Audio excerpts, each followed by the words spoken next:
Not sure what just happened. Possibly the biggest O of my life? I've never had a woman do that to me. Like, what was that? She's doing this wiggle thing, like there's an extra muscle in there. Like she's giving me a massage from the inside, rubbing, caressing, and then that squeeze comes out of nowhere. And I'm just lying there, like, am I dying or is this heaven? In over 40 years of sex, how in the fuck have I never felt that before? All right, we're going to try something different today for your visual pleasure. Since this series has some sexy content, I gotta use cartoons to show you my thoughts. After I edit, they bounce all over the screen. Kinda tricky on the brain, you know? So the plan is, I'm gonna sit on one side while the cartoons play on the other. My question to you is,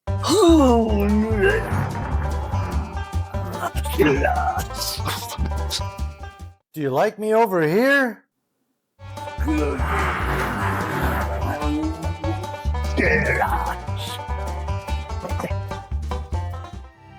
Or over here? Since I can't see your answers until the next episode, I'll just sit right here. Be sure to comment and let me know which side you prefer. Back to sex.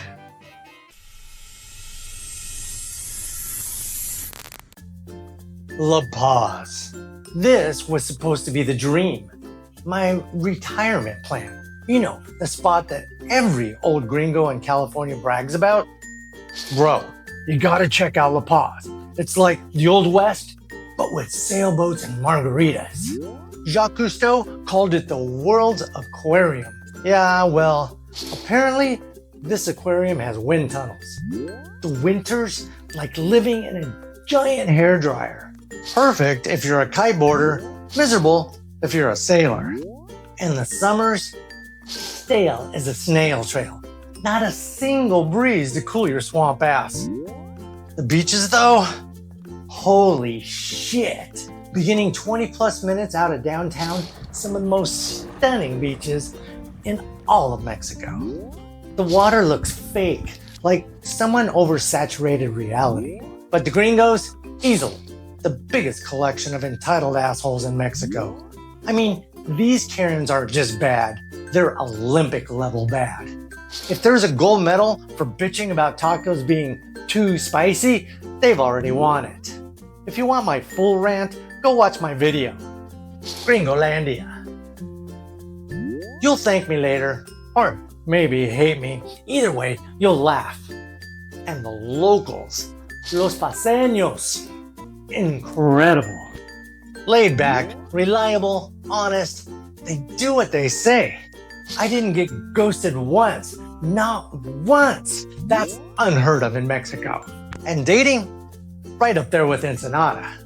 Beautiful women, beautiful energy, zero flakiness. My favorite part of La Paz, we'll call her Zeta. That's Z in Spanish. Physically, she was everything I look for in a woman. Sexually, she did things to me that had me questioning my existence. This little desert hottie wasn't just sexy. She was dangerous. Freedom dangerous. Jealousy issues? Oh yeah. But whatever she did in bed made me forget my name. And she wasn't interested in a relationship. Not with me anyway. T.I.M. Real quick, if this is your first time watching, go check out episode 1. That's the launch pad for this whole chaotic ride. It's where I explain what this is and why the hell I'm even doing it. This isn't a polished travel channel. It's not sponsored. It's the real shit they don't put in travel vlogs. Gringo dating in Mexico, proudly oversharing since episode 1. When we pull into a new city, first mission, find a place to rent. And I swear to God, Airbnb can go suck a cactus. They've canceled same-day bookings I already paid for, and their corporate attitude, peak American arrogance. I only use them in emergencies, and honestly, I'd rather shit myself in public. So I'm all ears for housing leads. We've been sleeping in the car, camping around the beaches. But yeah, a bed would be nice. Though somehow, being homeless hasn't slowed down my sex life. Go figure. We're hanging near a mini skate park downtown, half a block from the Malecon. Dogs are chasing skateboarders, everyone's vibing. This young Mexican couple starts chatting with me. Both speak English fluently, super chill. When they hear we're looking for a room, the guy says, "Hey, maybe I got something." And just like that, our luck changes. Super cool guy, super disgusting house. Let's begin with the shower. This directly relates to our dating life for the first few months in La Paz. The guy from the skate park with the room rental, we'll call him Ed. Ed warned me right away, it's not really ready to rent. When I finally see it, no shit. I realized the man wasn't exaggerating. He was underselling it. A few weeks later, I get the call.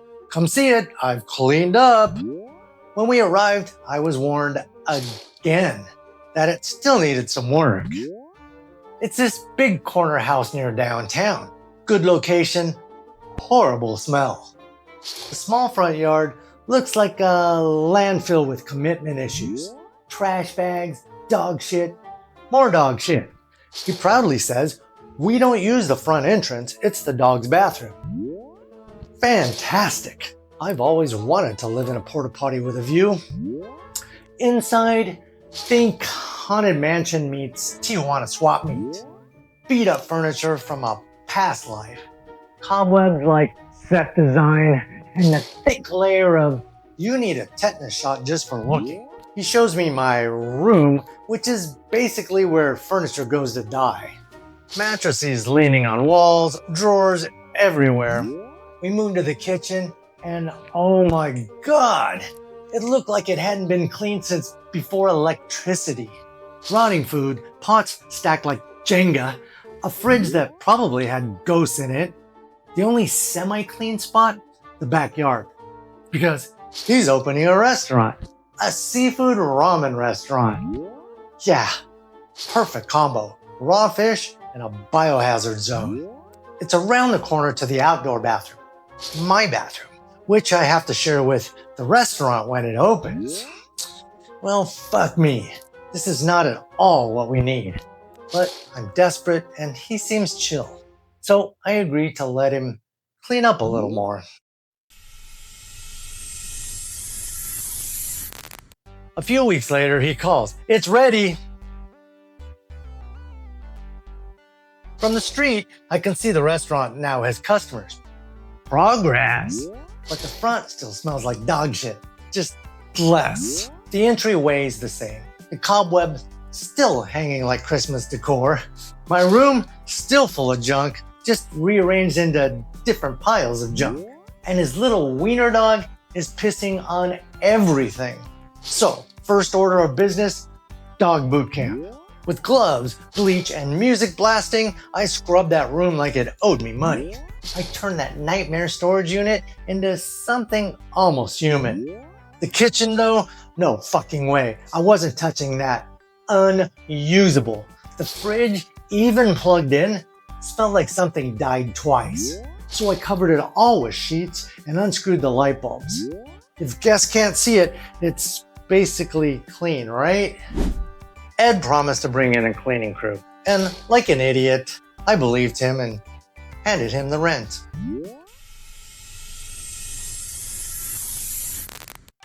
The cleaning crew shows up around midnight. 3 of his stoner buddies. They meet in the kitchen, light up a bong, and within 5 minutes, it's a full-blown pot party. No cleaning, no scrubbing, just giggling and coughing. That happened 2 more times. Different dudes, same results. At this point, I realize Ed isn't lazy. He's just too high to see dirt. Like, you can't fix what your brain refuses to register. So I grab tools from the neighbors and start cleaning the front yard myself. There was so much dog shit, my girls refused to step outside. Even after I cleaned it, they looked at me like, "Nope, we know what happened here." I wanted to bring dates over, but this place was the opposite of sexy. It was a sex chastity lock. So I cleaned the front half of the house, covered the kitchen like a crime scene, and turned my room into a dark, cozy cruise ship bar. TIM.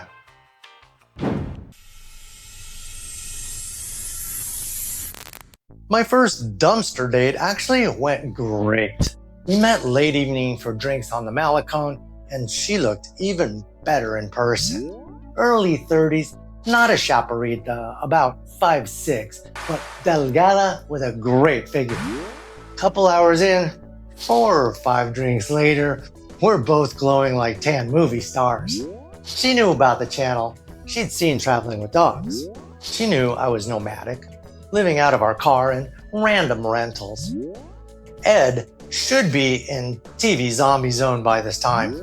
All I had to do was get her into my room without triggering a tetanus flashback. Before I even got to the invitation, she answered yes by placing my hand right on her tit. We walk in, lights dim, sound of Ed's TV in the distance. I show her the maze to the bathroom, quick safety briefing. Then we're back in the room, clothes coming off, and she's attacking me like she's been holding this in for years. It's hot, but she's squeezing me like she's trying to pop a balloon. My balls are riding their will. I finally tap out, "Condon," just to get a break. Then, knock knock, freedom. Oh, thank God, a divine cock block. It's Ed. I crack the door. "Hey, my truck's in the shop and I got company," I cut him off. "Oh, what happened to your neck?" "Scratches, bleeding, proof of survival." I wanted to tell him to fucking Uber, but honestly, he just saved my life. Give me 10 minutes and I close the door. She's getting dressed, mumbling about her kids. "Tengo que ir a cuidar a mis hijos." I pull her close, lift up her shirt, pop a tit out, and give her one last suck goodbye. Hard enough to remember me by. And I could feel her marks too. Yeah, she would have killed me with passion.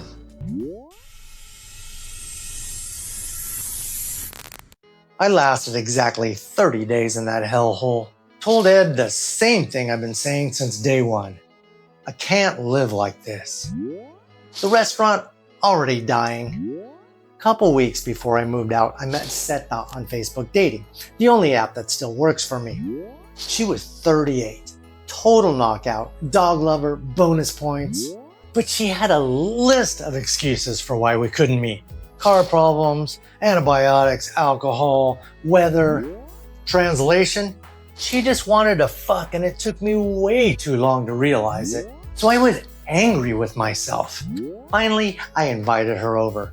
She shows up the same afternoon. Being the gentleman, I'm waiting out front to help her park. Super cute, chaparrita, perfect gym-toned body, and a bubble butt you could see from space. I offered her a beer, tal vez solo una. A few beers and a shot later, clothes start flying. Then she tries hiding one of her boobs, covering the smaller one with her elbow. One's a B cup, the other an A. I have never understood why women stress about that. No woman has perfectly matched boobs unless they've been fixed in the OR. Her insecurity was actually endearing. Cute as hell. She's embarrassed, and I'm falling hard. Her nipples though, pure witchcraft. Super sensitive, super responsive, and then it happens. That extra muscle thing. The squeeze, the pull, the massage from the inside. Whatever she's doing, every man deserves to die like that. We spent the afternoon naked and laughing. She thanked me. "Ha pasado tanto tiempo desde que tuve estos sentimientos." She'd sneak back every few days when she could escape her mom life. Never wanted to go out, never wanted dinner, just sex, just us. I tried to take her out once. She smiled, changed the subject. I've already learned every relationship based purely on sex is doomed.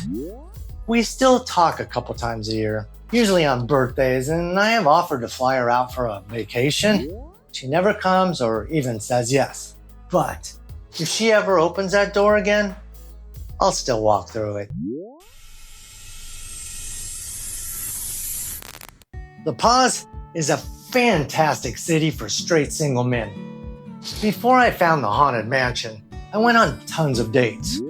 The beaches, unreal.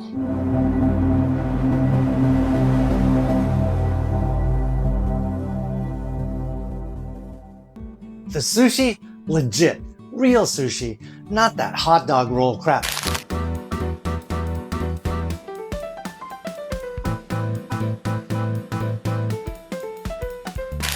Ode Yakuza spot, links up and down. The only La Paz downsides, the weather, asshole gringos, and the cops. Police literally walk around with menus of ticket prices. Like today's special, expired plate, 1,500 pesos. Dating wise, I usually stay in my age group, late 40s to 50s. But in Mexico, women my age look more like they're auditioning for Abuela Diaries. So the dating pool skews younger, 20, 25 years younger. And they're amazing in La Paz. Smart, fun, real. They get it. If you're a single guy looking for a Mexican beach city to visit and or date in, La Paz is top 3. Just plan around the wind tunnels and snail trails.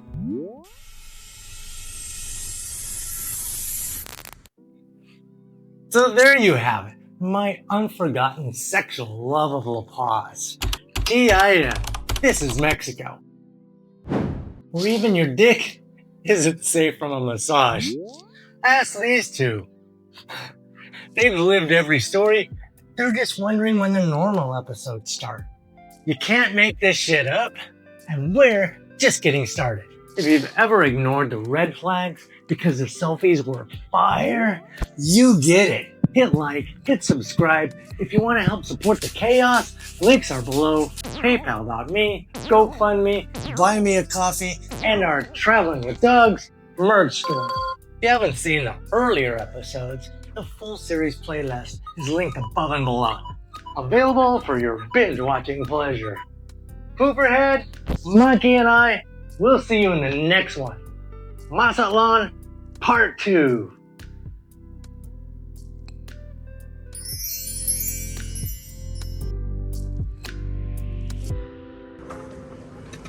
Monkeys!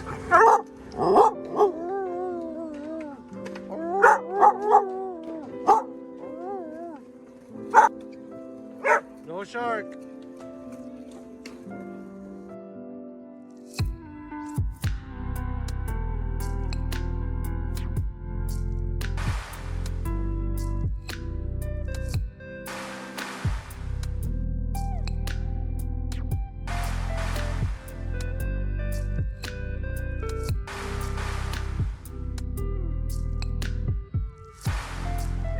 I'm gonna try the work trips over again.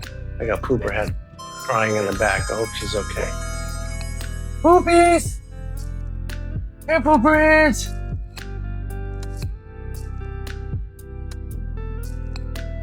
Let's get coffee, Mom. Get coffee, Mom. Here you go. There you go, Poopies. Come on, hey. There you go. Stay up here with that. Come on. Lay down. There you go. Good girl. Hey, monkeys, come here. There you go, monkeys. All right, we'll take it from here, huh?